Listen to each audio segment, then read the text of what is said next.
Nous arrivons donc au 29e cours du Shmirat HaLashon. À présent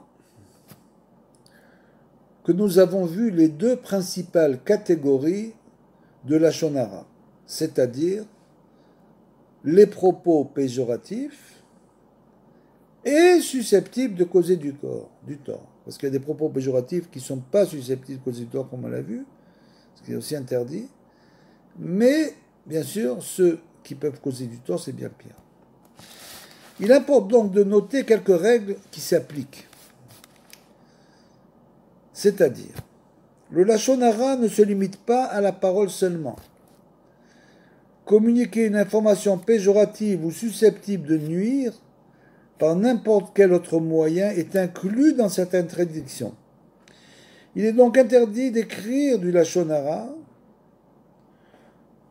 ou de se servir d'un code, d'une allusion, d'un clin d'œil, d'une grimace, d'un sourire ironique pour exprimer une impression péjorative ou susceptible de causer du tort. Il est défendu de montrer à quelqu'un d'autre une lettre ou un article susceptible de donner une mauvaise impression de leur auteur ou de révéler le nom d'un rédacteur d'un livre ou d'un article jugé médiocre. Il est également interdit de montrer des photos susceptibles de mettre leur propriétaire dans l'embarras.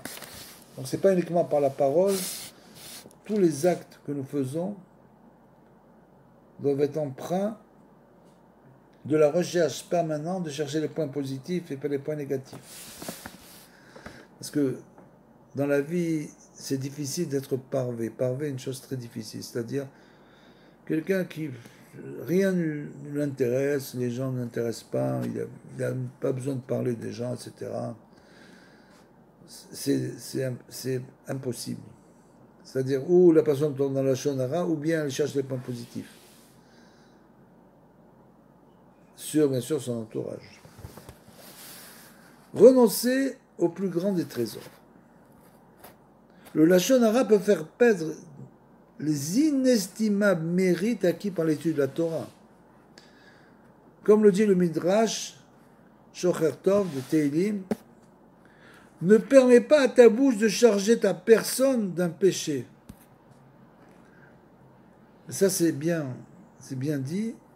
C'est-à-dire qu'il faut que l'homme comprenne que ça doit toujours être la Neshama qui doit dominer son corps, et pas l'inverse.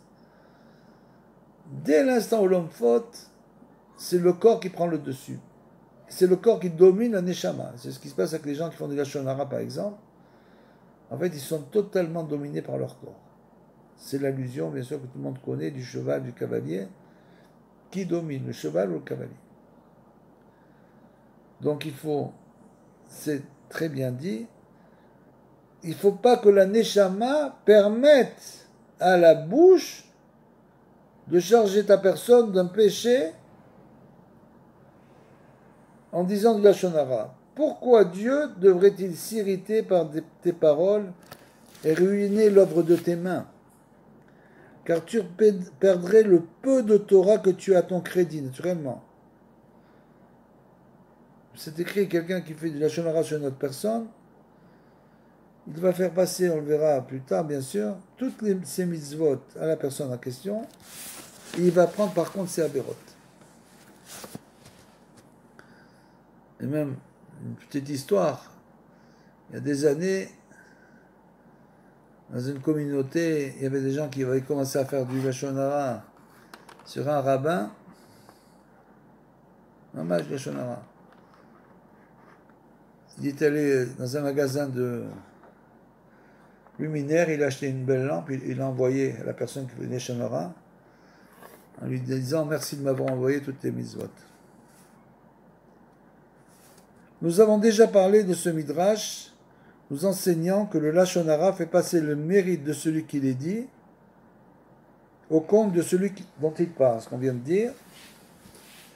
Et celui qui étudie la Torah s'emplit d'un esprit de sainteté qui donne de la vitalité à son être dans ce monde et dans l'autre. C'est pourquoi les sages nous enseignent dans Hérouvim 54 Lorsqu'on a mal à la tête, il faut étudier la Torah.